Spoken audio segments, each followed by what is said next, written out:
The last thing my mother said to me 7 years ago was, "Don't come back unless you learn your place." It wasn't shouted. It wasn't dramatic, it was quiet cold in a way that made it feel final, like a door closing not just on a house but on a lifetime. I stood there in the hallway, my suitcase beside me, my fingers trembling around its handle. That house had once been full of noise, laughter I tried to belong to, conversations I was never truly part of. But in that moment, it felt like a stranger's place. Like I had been visiting my whole life without realizing it. My older brother, Samir, leaned against the wall, arms folded, watching everything unfold like it had nothing to do with him. He didn't defend me, he never did. In our family, silence always chose sides, and it was never mine. "I just want to live my own life," I had said, my voice breaking despite my effort to stay strong. "I got a job offer, I'm not asking for permission." But in my family, wanting freedom was the same as betrayal. My father didn't even look at me. "Then go," he muttered, as if I were already gone. And just like that I was. No one stopped me as I walked out the door. No one called my name, no one said, "Stay." That silence followed me for years. The first night alone in a rented room felt heavier than I expected. I sat on the floor, surrounded by unpacked bags, staring at walls that didn't know me. I thought I would feel strong, independent, free. Instead, I felt empty. I kept checking my phone, hoping expecting someone would call. My mother, my father, even Samir, no one did. Days turned into weeks, weeks into months. Slowly, painfully, I stopped expecting anything. I changed my number, deleted old contacts, packed away memories like they were fragile things I couldn't afford to touch anymore. The loneliness didn't disappear overnight.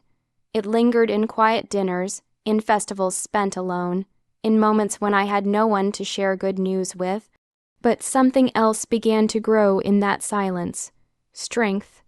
I found a small job, then a better one. I learned how to rely on myself. I built routines, friendships, a life that didn't revolve around being accepted by people who never truly saw me. By the 3rd year, I had my own apartment. By the 5th, I had peace. And by the 7th, I had finally convinced myself I didn't need them anymore. That the past no longer had power over me. I believed the silence was permanent. I believed it was over. I was wrong. It was an ordinary Tuesday night, the kind that passes without leaving a memory. I had just finished dinner and was halfway through a quiet movie when my phone buzzed on the table. I glanced at it lazily. Unknown number. I almost ignored it. For 7 years, I had trained myself not to respond to anything unfamiliar. Unknown numbers meant nothing good, usually spam, sometimes mistakes, never anything worth breaking my peace for. But something about it felt different. It kept ringing. I sighed, paused the movie, and picked it up. Hello, silence, just a faint sound, like someone breathing too carefully. Hello. I tried again, firmer this time. Then I heard it, a shaky inhale, and a voice I hadn't heard in 7 years, Beta. My heart stopped. The word hit me harder than I expected.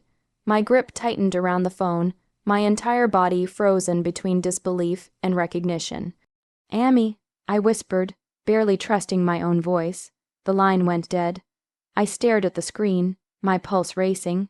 Before I could even process what had just happened, the phone buzzed again, same number. I didn't answer. It rang again and again. Within minutes, the calls became relentless, one after another, as if whoever was on the other end was afraid that if they stopped, they'd lose their chance forever. I turned the phone face down, trying to ignore it, but the silence I had built over 7 years had already been shattered. When the calls finally stopped, a new notification appeared. Voicemails 1, 3, 10, 20, by midnight 43. 43 voicemails from a past I had buried. My hands felt cold as I opened the first one. There was a pause, then my mother's voice, softer than I had ever heard it. "Please just listen." The message ended abruptly. I played the next. This time it was Samir. "I know you don't want to hear from us, but things aren't the same anymore." His voice lacked its usual confidence. It sounded uncertain. The third voicemail was my father, the same man who once dismissed me without a second glance. "Call us back. That was all he said, but even in those 3 words, I heard something unfamiliar, not authority. Not anger, something closer to desperation. I kept listening. Apologies filled the recordings. Regret, guilt, broken sentences that didn't quite form explanations. Each message felt heavier than the last, like pieces of a truth they didn't know how to say out loud. By the 20th voicemail, my chest felt tight. By the 30th, my hands had stopped trembling. By the 43rd, I felt nothing. No anger, no sadness, no longing, just a strange, steady calm. 7 years of silence, and now this. I locked my phone and set it aside, staring into the quiet room that had once been my escape. But tonight, it didn't feel peaceful. It felt like something unfinished had just come back to life. And deep down, I knew people don't call like that unless they need something. The question was, what did they want from me now? I didn't call them back the next morning or the next. For 7 years, they had lived without me. They could wait a few more days. Instead, I listened to the voicemails again. This time without shock, without emotion clouding my judgment. I sat by the window with my phone in hand, replaying each message like pieces of a puzzle I wasn't sure I wanted to complete. At first, it was just noise, apologies, regret. My name repeated over and over again like a fragile thread they were trying to tie back together. But then I started noticing the cracks. My mother's voice trembled too much. Samir hesitated in places he never used to. My father, who once spoke like the world owed him something, sounded smaller, almost careful, and then one message made me sit up straight. We lost everything. It was my father. There was no anger in his voice, no pride, just exhaustion. I replayed it again and again. Something inside me shifted. Not sympathy, not yet, but curiosity, the kind that comes when the story you've believed for years suddenly doesn't make sense anymore. So I did something I hadn't done in a long time. I looked them up. Their family business used to be their pride. The reason they held their heads high. The reason my choices were never good enough. I typed the company name into the search bar, expecting to find the same polished image they had always shown the world. Instead, I found articles, old headlines, financial trouble, losses, closure. My chest tightened. I dug deeper. The house I grew up in, sold 2 years ago, not upgraded, not replaced, sold. Samir's name appeared next, but not in the way I expected. Loans, legal notices, mounting debt. I leaned back in my chair, staring at the screen as everything slowly fell into place. They hadn't reached out because they missed me. They reached out because they had no one else left. A strange laugh escaped my lips before I could stop it. It wasn't loud or joyful. It was quiet, almost disbelieving. All those years, they made me feel like I was the one who needed them to survive, like I was nothing without their approval. And now they were the ones searching for me. I closed my laptop and sat in silence, letting the realization settle. This wasn't an emotional reunion waiting to happen. This was desperation, and for the first time in my life, the balance of power had shifted. I wasn't the unwanted child anymore. I was their last option. The thought didn't make me feel powerful. It made me feel clear. I finally understood something that had taken me 7 years to learn. Their love had always been conditional. And now, so was my response. I reached for my phone, my fingers hovering over the screen. I had a choice. Ignore them and protect the life I built, or face them and finally close the chapter they never let me finish. After a long pause, I made my decision. I stared at my phone for a long time before pressing the call button. 7 years of silence rested in that single moment. 7 years of unanswered questions, buried pain, and lessons learned the hard way.